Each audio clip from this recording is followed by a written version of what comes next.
বর্তমানে কথা ধারাবাহিকের ট্র্যাকে দেখা যাচ্ছে ঋতু আর প্র্যাটির বিয়ে নিয়ে একটা ঝামেলা চলছে, যেখানে ঋতুর মা ঋতুর বিয়ে অন্য কোথাও ঠিক করে রেখেছে।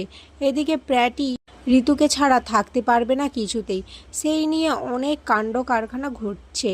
এরপর কথার বুদ্ধিতে ঋতুর যেখানে বিয়ে ঠিক করা হয়েছিল সেই সম্বন্ধটা ভেঙে যায়, আর প্র্যাটির সাথে ঋতুর বিয়ে হওয়া নিয়ে একটা নতুন প্ল্যান করে।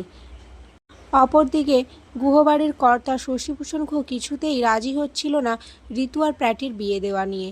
তখনই কথা কর্তা দাদুকে বুঝিয়ে ঋতু আর প্র্যাটির বিয়ে দেওয়ার কথা বলে। ওরা যে একে অপরের পরিপূরক, এভাবে কর্তা দাদুকে বোঝায়। সম্প্রতি কথা ধারাবাহিকের একটি নতুন প্রোমো প্রকাশিত হয়েছে, যেখানে দেখা যাচ্ছে গুহবাড়িতে বিয়ের রব। আক্কি আর জুনি সিঁড়ি থেকে টুপর নিয়ে নামছে, আর আক্কি বলছে শুনলে চমকে যাবে। জুনি বলছে কে হবে বর আর কে হবে কনে।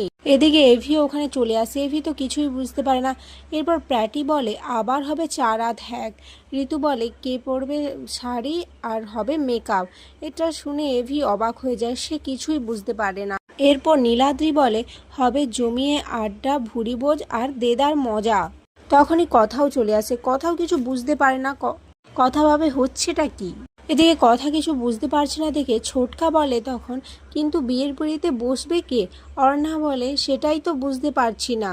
এরপর কথা ওখান থেকে চলে যায়। এদিকে জুনি কথাকে আর এভিকে আক্কি দুজনে দুদিক থেকে ঠেলে জড়ো করে একসাথে। কথা তখন বলে কি আবার বিয়ে? এভি বলে কিছু যেন না হয় আমাদের নিয়ে। আর এখানেই প্রোমোটা শেষ হয়ে যায়। তো বন্ধুরা, আপনাদের কি মনে হচ্ছে কার হবে বিয়ে? তাড়াতাড়ি কমেন্ট করে জানাও।